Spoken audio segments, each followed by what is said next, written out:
الحمد للہ رب العالمین والصلاة والسلام علی سید الانبیاء والمرسلین اما بعد فاعوذ باللہ من الشیطان الرجیم بسم اللہ الرحمن الرحیم۔ جتنے بھی ہمارے بہن بھائی پوری دنیا میں ہمیں سن رہے ہیں، آپ سب کو روزوں کی برکات بہت مبارک ہو۔ اللہ تعالیٰ آپ کو مزید برکات حاصل کرنے کے توفیق عطا فرمائے۔ الحمدللہ الفرقان اسکالرز اکیڈمی کے تحت خلاصہ قرآن کا سلسلہ جاری و ساری ہے، اور آج تیسرے سپارے کے نصف سے چوتھے کے ثلث تک کی تلاوت ہوئی ہے، اور آپ نے اس پر درس قرآن سماعت فرمایا۔ حصول برکت کے لیے ایک آیت پر میں بھی کلام کر دیتا ہوں۔ یہ سورہ آل عمران کی آیت نمبر 31 اور 32 ہیں، دو آیات ہیں۔ اللہ تعالیٰ نے ارشاد فرمایا، قل ان کنتم تحبون اللہ، اے حبیب کریم صلی اللہ علیہ وسلم آپ ان لوگوں سے فرمائیے کہ اگر تم ان کنتم تحبون اللہ، اگر تم اللہ تعالیٰ سے محبت رکھتے ہو یا محبت کا دعویٰ کرتے ہو، فاتبعونی، تو تم میری پیروی کرو، یحببکم اللہ، تو اللہ تبارک و تعالیٰ تمہیں اپنا محبوب بنا لے گا، ویغفر لکم ذنوبکم، اور تمہارے گناہوں کی بخشش فرما دے گا، واللہ غفور الرحیم، اور اللہ تعالیٰ بخشنے والا مہربان ہے۔ یہ آیت نمبر 31 تھی۔ اس میں اس کا شان نزول یہ ہے، ایک یہ بھی بیان کیا گیا ہے کہ ہجرت سے قبل نبی کریم صلی اللہ علیہ وسلم اپنے کاشانہ اقدس سے باہر تشریف لائے تو کفار کو بتوں کی عبادت کرتے ہوئے پایا، تو آپ نے ان سے پوچھا کہ تم ان کی عبادت کیوں کرتے ہو؟ انہوں نے کہا اس لیے تاکہ اللہ تعالیٰ اس سے خوش ہو کر ہمیں اپنا محبوب بنا لے۔ مقصود تو بہت اچھا تھا کہ اللہ ہمیں محبوب بنا لے، لیکن طریقہ وہ غلط اختیار کر رہے تھے، تو اللہ تعالیٰ نے اپنے حبیب کریم صلی اللہ علیہ وسلم کو یہی ارشاد فرمایا کہ حبیب ان کو صحیح طریقہ بتا دیں۔ سوچ اچھی ہے لیکن طریقہ غلط ہے۔ صحیح طریقہ یہ ہے کہ فاتبعونی، کہ تم میری پیروی کرو۔ جب یہ کر لو گے تو تمہیں مطلوب حاصل ہو جائے گا کہ یحببکم اللہ، اللہ تعالیٰ تم سے محبت فرمائے گا اور تمہارے گناہوں، ویغفر لکم ذنوبکم، اور تمہارے تمام گناہوں کی بخشش فرما دے گا۔ اس کا مطلب یہ ہوا کہ بعض اوقات ہمارا مقصود بہت اچھا ہوتا ہے، ہماری نیت بہت اچھی ہوتی ہے، ہمارا قصد و ارادہ بہت اچھا ہوتا ہے، لیکن اس کے لیے ہم طریقہ کار غلط اختیار کر رہے ہوتے ہیں۔ تو جب کوئی اس طرح غلط طریقہ اختیار کرے تو پھر اگر نبی ہوتا ہے اس زمانے میں تو نبی تلقین کرتا ہے، اور نبی نہیں ہوتا تو وارث نبی تلقین کرتے ہیں، اور وہ ہیں علماء۔ آپ 12 حدیث سن چکے ہیں، نبی کریم صلی اللہ علیہ وسلم نے ارشاد فرمایا کہ العلماء ورثۃ الانبیاء، علماء نبیوں کے وارث ہیں۔ تو اس کا مطلب یہ ہوا کہ پھر اگر کوئی عالم دین آپ کے اس غلط طریقے کی نشاندہی کرے تو ناراض مت ہو، بلکہ اس کو سمجھیں کہ وہ کیا کہہ رہا ہے، اور اپنے طریقے کی اصلاح کر کے جو مقصود آپ حاصل کرنا چاہتے ہیں اسے صحیح طریقے سے حاصل کریں، صحیح ذریعے سے حاصل کریں، غلط یا ناقص ذرائع سے حاصل نہ کریں۔ اب میں اس کی کچھ مثالیں دیتا ہوں۔ مثال کے طور پر یہ ہمیشہ یاد رکھیں کہ سب سے زیادہ شریعت کو مطلوب فرض ہوتے ہیں، اس کے بعد واجب، اس کے بعد سنت موقدہ۔ ان تین میں کوئی گنجائش نہیں ہے، یعنی ہم اپنی مرضی نہیں چلا سکتے، ہمیں ان تینوں کو پورا کرنا ہے۔ فرض کا ترک کرنا حرام ہوتا ہے، گناہ کبیرہ۔ واجب کا ترک کرنا مکروہ تحریمی ہوتا ہے، گناہ صغیرہ ہے، لیکن بار بار کریں گے تو ہم گناہ کبیرہ میں مبتلا ہو جائیں گے۔ اور سنت موقدہ کا 1-2 بار چھوڑنا برا ہے، اور اس کے ترک کی عادت بنا لیں تو یہ بھی مکروہ تحریمی کے اندر چلا جاتا ہے۔ اور اسی طرح ان کے جسٹ اپوزٹ ہے، حرام سے بچنا ہوگا، کیونکہ حرام کا کرنا گناہ کبیرہ ہے۔ ایسے ہی مکروہ تحریمی اس کے بعد اس سے بچنا ہوگا، اس کا کرنا گناہ صغیرہ ہوتا ہے، لیکن عادت بنا لیں تو کبیرہ بنے گا۔ اور پھر تیسرا اساءت ہوتا ہے، یہ سنت موقدہ کے مقابل ہوتا ہے، یعنی سنت موقدہ کا ترک اساءت کہلاتا ہے۔ یہ بعض چیزیں ایسی ہوتی ہیں جو نبی کریم صلی اللہ علیہ وسلم نے منع فرمائی اور وہ اساءت کے اندر آتی ہیں۔ ان کے اندر کوئی چوائس نہیں ہے، ہمیں یہ کرنا ہی کرنا ہے۔ 3 چیزیں کرنی ہیں، 3 سے رکنا ہے۔ فرض واجب سنت موقدہ کرنی ہوگی، حرام مکروہ تحریمی اساءت سے بچنا ہوگا۔ یہ ہے اللہ تعالیٰ کی رضا حاصل کرنے کے ذرائع۔ اب صورتحال کیا ہے کہ ہم نے ان چیزوں کو چھوڑ دیا ہے، ہم آ گئے ہیں مستحبات کی طرف۔ نعت خوانی ہے، تیجا ہے، 40واں، 10واں، 20واں، 11ویں، 12ویں، مزارات پر حاضری، چادریں چڑھانا، مزارات پہ دیگیں چڑھانا، کھانا کھلا دینا، شب برات، شب معراج۔ اس کا کوئی انکار نہیں کر سکتا کہ اگر یہ دائرۂ شریعت میں رہ کر کریں تو مستحبات ہیں، جائز ہیں، ان پر ثواب کا ترتب بھی ہوگا۔ لیکن یاد رکھیں یہ وہ چیزیں نہیں ہیں کہ ہم صرف ان کے اوپر اکتفا کر کے اور انہی کو اختیار کر کے اللہ کی رضا حاصل کر لیں گے۔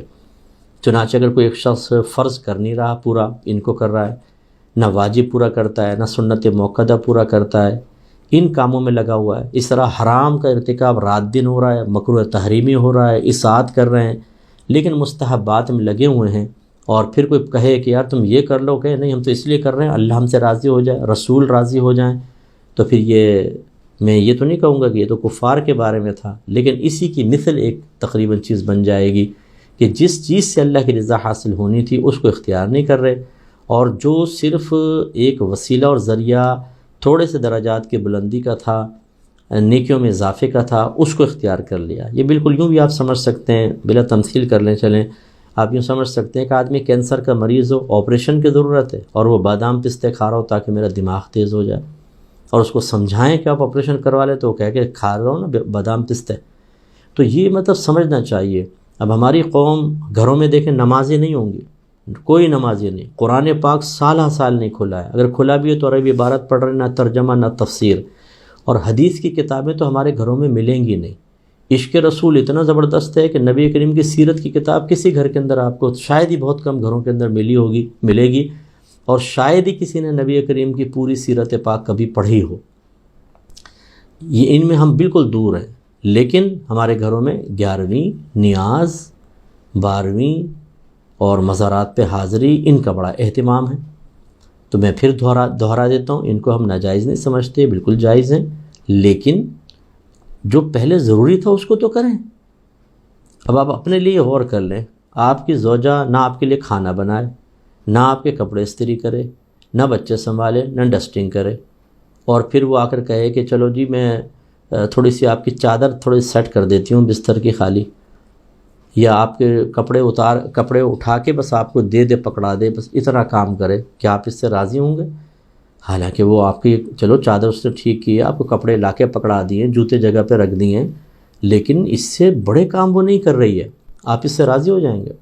یہ بلا تمثیل آپ کو عرض کر رہا ہوں۔ ایسے ہی دوستوں میں لے لیں، اولاد میں لے لیں، رشتہ داروں میں لے لیں، کہ جو موسٹ امپورٹنٹ چیزیں وہ آپ کے لیے پوری نہ کریں اور یہ دیگر چیزوں کے اوپر عمل کریں۔ ایک نوکر رکھ لیا، سارے گھر کا کام اس سے کرنا، وہ نہیں کرتا وہ، اور وہ آ کے خالی آپ کے بیٹھ کے تعریفیں کرتا رہتا ہے، کہ آپ اس سے راضی ہو جائیں گے؟ لیکن ہم نے اللہ تعالیٰ اس کے رسول کے لیے یہی رویہ اختیار کر لیا ہے، باتیں اور اپنی مرضی کے اعمال۔ اب جو اللہ فرما رہا ہے، اس کے رسول فرما رہا ہے، اس کی پرواہ نہیں ہے، ہم جو کر رہے ہیں اس کی بنا پر اللہ اور رسول ہم سے راضی ہو جائیں اور ہمیں وہ مقام مل جائے جو اللہ کے متقی فرما بردار بندوں والا مقام ہے۔ اس کو سمجھیے آپ، یہ آیات ہمیں سمجھا رہی ہیں کہ اپنے مرضی کا اسٹینڈرڈ نہ بنائیں، اپنی مرضی کا معیار مقرر نہ کریں، اس چیز کو معیار بنائیں، اسٹینڈرڈ وہی چلے گا جو اللہ اس کے رسول نے قائم فرمایا، اور وہ کیا ہے؟ نبی کریم کی اتباع۔ اتباع کیا ہے؟ مطلب اطاعت کیا ہے؟ حکم ماننا۔ اسی لیے اب آگے دیکھیں، اللہ تبارک و تعالی نے مزید ارشاد فرمایا، قل اطیعوا اللہ والرسول، اے حبیب آپ فرما دیجئے کہ اللہ کا حکم مانو اور اس کے رسول کا حکم مانو، فَإِن تَوَلَّوْا، پھر اگر تم منہ پھیرو، فَإِنَّ اللَّهَ لَا يُحِبُّ الْكَافِرِينَ، تو بے شک اللہ تعالیٰ ناشکروں کو، کفر کرنے والوں کو پسند نہیں فرماتا، انکار کرنے والوں کو پسند نہیں فرماتا۔ تو یہاں کافرین سے مراد وہ کفار بھی ہو سکتے ہیں اور ناشکرپن بھی ہو سکتا ہے۔ اگر ان آیات کو مسلمانوں کی طرف متوجہ کیا جائے تو پھر ناشکرہ ہم ترجمہ کریں گے کہ اللہ تعالیٰ ناشکر بندے کو پسند نہیں کرتا۔ ہمیشہ یاد رکھیں کہ ترجیحات متعین کرے، سب سے اوپر جو ہے وہ فرض ہے، واجب ہے، سنت موقدہ، حرام مکروہ تحریمی ساتھ، ان کو فوقیت دیں، اس کے بعد پھر مستحبات کی طرف آئیں۔ ہم نے قوم کو مستحبات کی طرف لگا دیا، اور پھر ہم جیسا کوئی آدمی اگر صحیح راستہ دکھانے لگے، لوگوں کو صحیح راستے کی طرف لانے لگے، تو چونکہ ہماری یہ تعلیمات اتنی ہمارے ذہن میں راسخ ہو چکی ہوتی ہیں ماں باپ کی طرف سے، یا مطلب وہ پیر اعظام کے جو لوگوں کو علم نہیں سکھاتے، ان کو حرام حلال کا مسئلہ نہیں بتاتے، فضائل پر بیان، فضائل پر بیان، فضائل پر بیان، تو لوگوں کے ذہن بن چکے ہوتے ہیں کہ بس ان چیزوں سے نجات مل جائے گی۔ اب ہم جیسا آدمی جب کوئی بات بیان کرتا ہے تو لوگوں کو اجنبی سی محسوس ہوتی ہے، یہ تو نئی بات آ گئی، ہمیں تو ایسا نہیں بتایا، نہ ہمارے گھر والوں نے، نہ مسجد کے امام صاحب نے۔ بعض اوقات امام صاحب بھی ایسے ہوتے ہیں علاقے کے، ہر ایک نہیں ہوتا، بعض ہوتے ہیں، اور ایسے ہی مشائخ۔ نتیجہ نکلتا ہے کہ لوگ حق بات کو قبول کرنے میں ٹائم لگا دیتے ہیں۔ لیکن یہ دیکھیں، قرآن پڑھیں آپ، قرآن اصل چیز کیا ہے؟ اللہ اس کے رسول کی اطاعت، ان کا حکم ماننا، اور حکم ماننے میں سب سے پہلے فرض ہے، واجب ہے، سنت موقدہ، یہ حکم ہوتے ہیں، یہ پورا کرنا فرض ہے، یہ پورا کرنا واجب ہے، اس کا کرنا سنت موقدہ ہے، اس کا کرنا حرام ہے، بچو، مکروہ تحریمی ہے، چھوڑ دو، اطاعت، اس سے دور رہو۔ یہ تو یہ چیزیں ہم نہ سیکھیں۔ میں تو اس فیلڈ میں بہت عرصے سے کام کر رہا ہوں، میری عمر کا ایک بڑا حصہ اس میں گزر چکا ہے کہ ہمارے لوگوں سے اگر آپ پوچھیں گے بھی نا، فرض کیا کیا چیزیں نہیں پتہ، واجب پوچھیں، سنت موقدہ، حرام مکروہ تحریم معلوم نہیں، مستحبات میں لگے ہوئے ہیں، اور سمجھ رہے ہیں کہ اسی سے اللہ ہمیں نجات دے دے گا۔ یاد رکھیں، نجات کے لیے یہ کافی نہیں ہے۔ اور آپ کہیں کہ بھئی وہ دیکھو واقعہ تھا نا، ایک آدمی نے سبحان اللہ کہا، اللہ نے بخش دیا۔ بالکل، میرا رب تو سبحان اللہ نہ کہیں تب بھی بخشنے پر قدرت رکھتا ہے، لیکن کیا یہی اللہ تعالیٰ کی رحمت کا اظہار آپ کے حق میں بھی ہوگا؟ یہ کیسے گارنٹی ہوگی؟ جو اس نے قانون بنائے، یہ سب جو قرآن میں بیان ہوا، سب کو بند کر کے رکھ دیں، آپ کی مرضی کے مطابق چلیں، آپ عمل کریں نہ کریں، آپ غلط کام کریں، تھوڑا بہت مستحبات پر عمل کریں، اور پھر اللہ کو اپنی مرضی کا اپنے تابع سمجھا ہوا ہے کہ اللہ تعالیٰ ہماری مرضی کے مطابق ہمیں آخرت میں رزلٹ عطا فرمائے گا۔ یاد رکھیں، وہ رحمان و رحیم ہے تو قہار و جبار بھی ہے۔ اس لیے آپ آئیے ہماری الفرقان اسکالر اکیڈمی کو جوائن کریں۔ ہم مسلسل جہالت کے خلاف جہاد کر رہے ہیں۔ جو ہمارے بھائی بہن دور دراز ہیں، اگر آپ آن لائن پڑھنا چاہتے ہیں، ہماری اکیڈمی جوائن کریں۔ میل ٹیچر، فیمیل ٹیچر ہم آپ کو پرووائڈ کریں گے۔ فرض علوم سیکھیں، فرائض، واجبات، سنن موقدہ کا علم، حرام مکروہ تحریمی ساتھ کیا کیا ہے، عقیدہ ٹھیک کریں، احکام شرعیہ عملیہ کی معرفت حاصل کریں، گناہان صغیرہ و کبیرہ کی معرفت حاصل کریں، تاکہ آپ اللہ کی صحیح رضا حاصل کر سکیں۔ جو آپ مستحبات اختیار کرتے ہیں گھر میں، معمولات، ان کے بارے میں بھی علم حاصل کریں۔ ان میں اتنی خرافات داخل ہو گئی ہیں، اس میں اتنی خرابیاں ہوتی ہیں کہ ہمیں پتہ ہی نہیں ہوتا، ہم غلط کام کر رہے ہوتے ہیں اور سمجھتے ہیں ہم ٹھیک کر رہے ہیں، غلط سوچ کے ساتھ کام کر رہے ہوتے ہیں، جس کی بنا پر ایک بظاہر جائز سا عمل بھی ناجائز ہو سکتا ہے۔ اس کا علم حاصل کریں، اور الحمدللہ ہماری الفرقان اسکالر اکیڈمی اس کے لیے مسلسل کام کرتی رہی ہے۔ ہر سال ہمارے ماشاءاللہ ایک بڑی تعداد عالموں کی، عالمات کی، مفتیان کرام، مفتیات کی نکل رہی ہے، اور وہ معاشرے میں کام کر رہے ہیں۔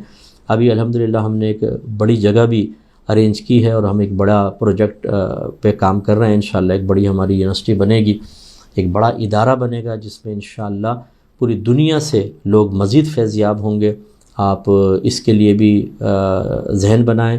اس کی تعمیر کے سلسلے میں مالی تعاون بھی درکار ہے، وہ بھی آپ اگر چاہیں تو ساتھ سمجھ کے کریں، اور اپنا ذہن بنائیں کہ اس علمی جہاد میں ہمارے ساتھ چلیں، اس طریقے سے کہ آپ جہاں پر بھی ہیں پہلے تو ذہن بنائیں کہ میں اپنی ذات اور اپنے گھر والوں سے جہالت کو دور کروں گا، تاکہ صحیح جو دین ہے ہم اس کو اختیار کر سکیں، جو اللہ تعالیٰ اس کے رسول چاہتے ہیں ہم اس طریقے پر چل سکیں، اور پھر دوسروں کے لیے کام کروں گا۔